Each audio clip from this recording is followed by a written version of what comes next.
Selama di dalam hati kita yang merasa hidup diri manusianya, maka selamanya kita tidak akan pernah bisa berjumpa Allah di dalam sholat, ibadah, dan segala apapun yang kita kerjakan. Selama di dalam hati kita merasa berkuasa atas apapun gerak laku yang dilakukan, seolah-olah diri manusianya yang berlaku, maka selamanya tali hablum minallahnya tidak pernah nyambung, alias seluruh amal ibadah dan sholat kita hanya tinggal di dunia saja, tidak sampai ke alam akhirat.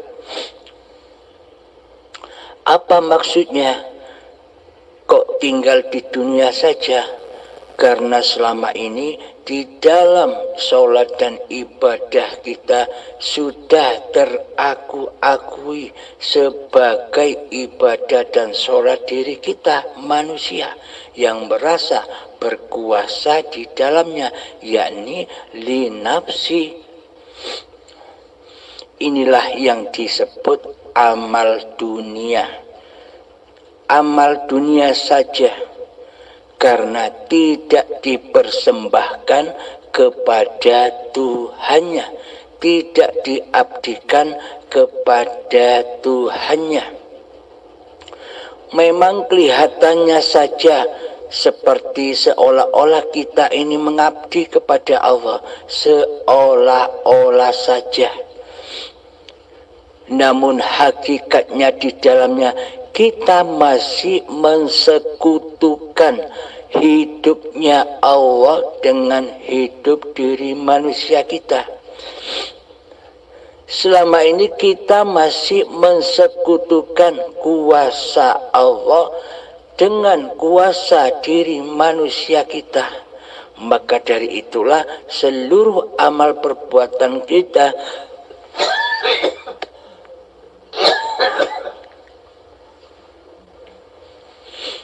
hanya menyembah yang fana, yakni kembalinya kepada nama diri manusia kita yang mampu untuk melaksanakan ibadah dan sholat selama ini. Alhamdulillahirabbil alamin.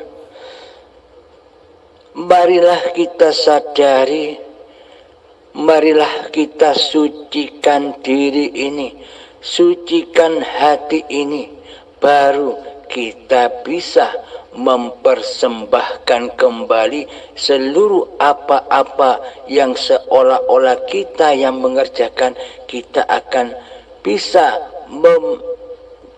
mempersembahkan lagi dan mengabdikan lagi kepada siapakah hidup ini.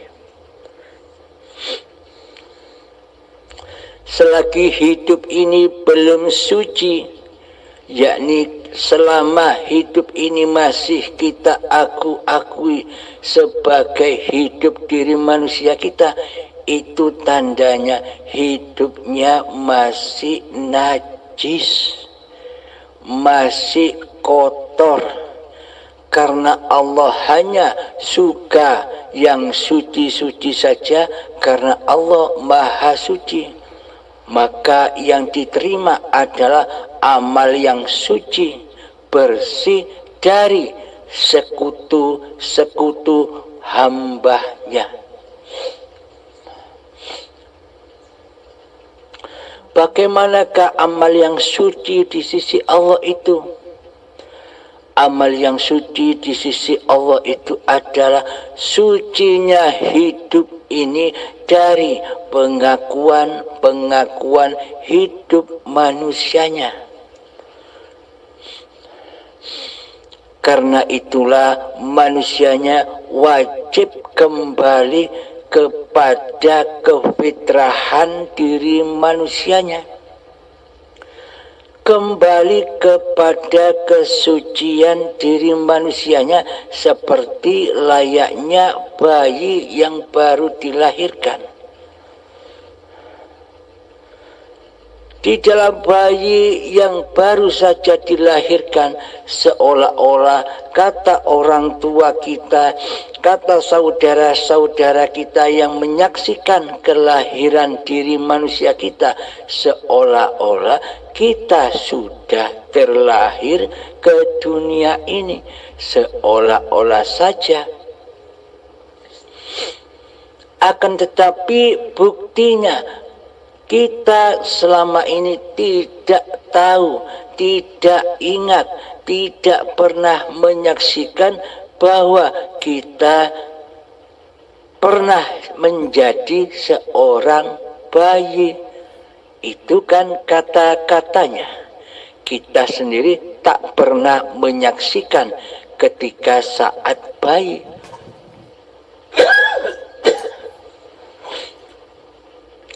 Karena memang saat bayi terlahir kita belum ada, kita belum wujud, kita belum hidup.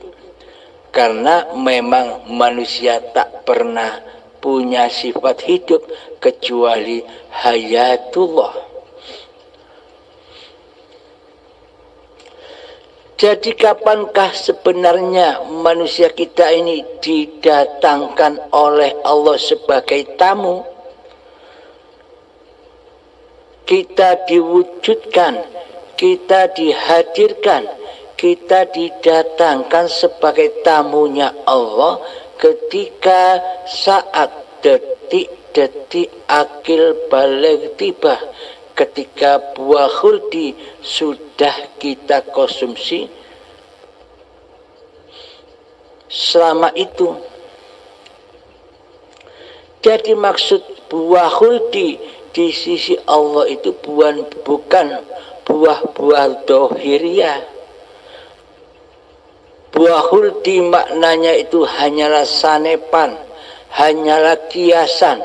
Yang dimaksud buah khuldi, yang dimaksud buah terlarang untuk dikonsumsi oleh manusia adalah buah terlarang untuk dikonsumsi oleh anak Adam itu ialah buah khuldi, buah kekal, yakni buah pengakuan diri manusia kita. Itulah buah khuldi, buah yang terlarang untuk dikonsumsi bagi anak cucu Adam, bagi anak cucu tiada. Adam itu kan tiada. Jadi ketika kita makan buah khuldi, maka kita merasa ada, merasa wujud, merasa hidup. Jadi akhirnya mensekutukan Allah dengan diri manusianya. Karena dilarang memakan buah khuldi, loh kok buah khuldinya dimakan terus? Hingga setua ini makan buah khuldi terus. Buah pengakuan diri, ini hidupku, ini badanku, ini istri dan suamiku, ini anakku, ini harta-hartaku, ini suksesku, dan semuanya diakui oleh diri kita. Buah khuldinya semakin tua, semakin banyak kita berkonsumsinya. Akhirnya kita lupa dari asal mana kita datang, dari mana kita muncul. Dari keadamanlah kita dijadikan, dari ketiadaanlah kita diwujudkan sebagai tamu ketika detik-detik akil baligh. Inilah kiasan-kiasan haji. Labbaik Allahumma labbaik, labbaik la syarika laka labbaik. Jangan sampai di hati ini mensekutukan Allah dengan diri kita. Jangan sampai syirik di dalamnya.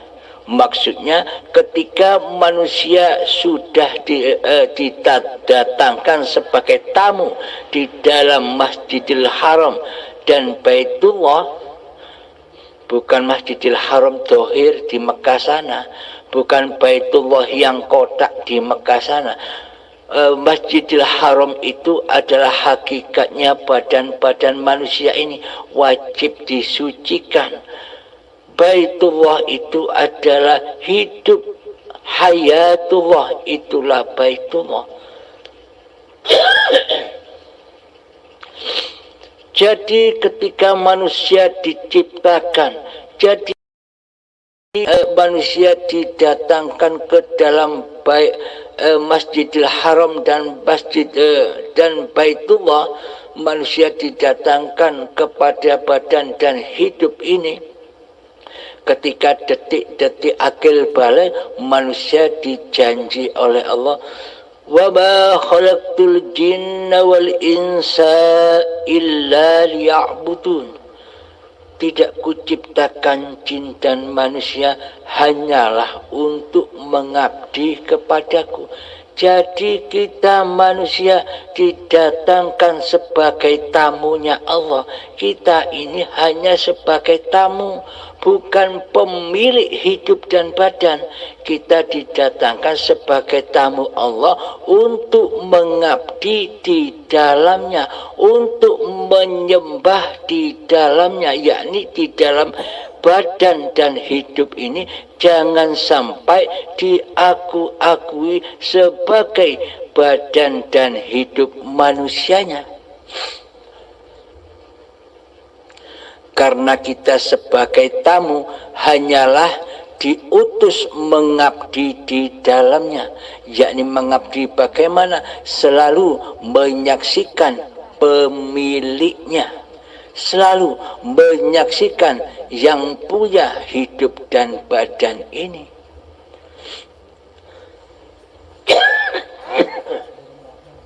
Inilah yang dimaksud haji yang suci.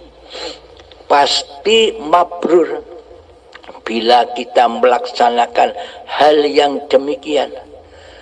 Masjidil Haram, masjid yang suci, badan-badan ini sucikan dulu dari rasa kepemilikan dirimu.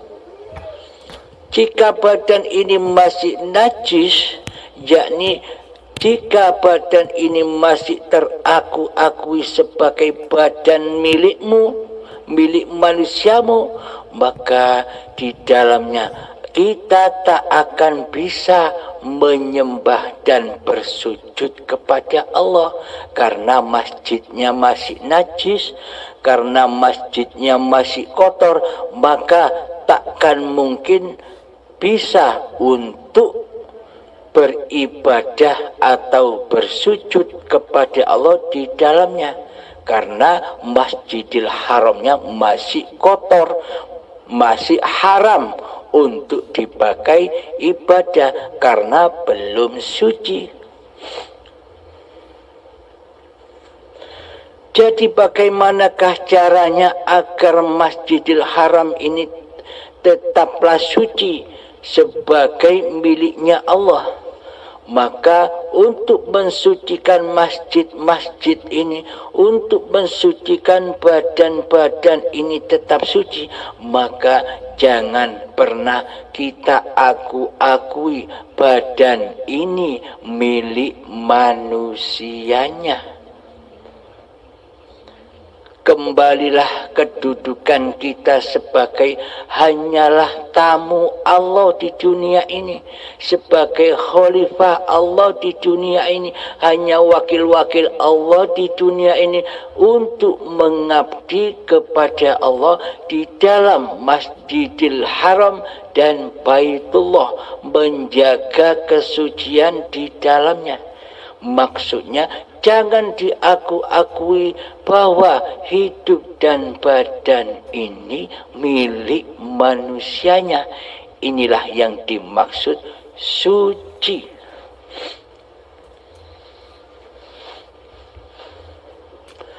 Maka bila sudah tidak teraku-akui bahwa badan ini bukan badan manusianya, bahwa hidup ini bukan hidup manusianya, manusianya akhirnya bisa bersaksi kepada Tuhannya, yakni bersyahadat, menyaksikan hiduplah yang memperjalankan, hiduplah yang mengutus badan untuk beraktivitas. Inilah yang disebut syahadat. Jika kita belum bisa bersyahadat yang demikian, mana mungkin kita bisa sholat, mana mungkin kita bisa zakat, mana mungkin kita bisa puasa, mana mungkin kita bisa berhaji di sisi Allah. Bukan rukun Islam yang seperti selama ini kita imani. Itu kan pengertian babakan syariat, babakan badaniyah, babakan jasadiah, babakan syariat saja. Syariatnya manusia, bukan syariatullah. Bila kita masih berpegang teguh kepada syariat-syariat manusianya, yakni manusianya masih merasa berkuasa untuk bersyariat, itu tandanya hidup dan badan ini masih najis. Maka tak akan pernah bisa bersyahadat menyaksikan Allah dan Muhammad Rasulullah di hatinya. Yang dimaksud syahadatullah itu yakni seperti yang diterangkan tadi, hati menyaksikan bahwa hidup ini Allah yang memerintahkan, yang mengutus badan untuk beraktivitas, baik di dalam sholat, baik di dalam ibadah, dan baik di dalam aktivitas-aktivitas lainnya. Hati selalu memandang, menyaksikan Allah lah sebagai penguasa dan penggerak badan ini. Maka inilah yang disebut syahadat. Bila kita bisa bersyahadat yang demikian, maka ketika sholat pun kita sudah tidak mengaku-ngakui bahwa sholat 5 waktu itu adalah sholat manusia kita. Karena sebelum sholat pun kita sudah menyadari bahwa hidup ini Allah. Ketika kita berniat, jadi yang berniat sudah bukan manusianya lagi. Jadi lillahi ta'alanya memang ya Allah sendiri. Ketika takbiratul ihram, Allahu Akbar, seolah-olah manusianya lah yang memahabesarkan Allah, seolah-olah dipandang oleh manusia lain. Namun bagi diri kita sendiri sebagai pelaku, ketika Allahu Akbar, ternyata yang memahabesarkan Allah itu adalah ya Allah sendiri. Karena tanpa hidup, tanpa badan, apakah ada gerakan takbiratul ihram? Apakah ada kalam-kalam takbiratul ihram? Tanpa adanya hidup dan badan ini, tanpa adanya Allah dan Muhammadur Rasulullah. Jadi ketika sholat hambanya hanya menyaksikan syahadat itu sendiri. Ketika membaca doa-doa di dalam sholat, hamba menyaksikan Allah lah yang berkalam-kalam, Allah lah yang merukuk sujudkan badan ini. Hambanya disuruh mati di dalamnya, hambanya disuruh diperintah tak ikut-ikut mentuhani di dalam sholat-sholat atau ibadah-ibadah itu. Inilah maksud yang dimaksud Allah dan Rasulullah sholat yang mi'raj. Jadi sholatnya ketemu langsung dengan Allah. Maksudnya hati sudah menyadari bahwa hidup ini Allah yang mempergerakkan, yang mengutus badan-badan ini bertindak laku di dalam gerakan-gerakan sholatnya. Jadi di sini pengertiannya bukan Allah nyembah Allah, akan tetapi Allah lah yang beraf'al di dalamnya, bukan siapa-siapa lagi. Maksudnya adalah af'alullah, maksudnya adalah lillahi ta'ala, Allah lah yang berlaku di atas dunia ini. Allah lah yang memegang peranan penting sebagai dalang yang mendalangi seluruh makhluk-makhluk ciptaannya.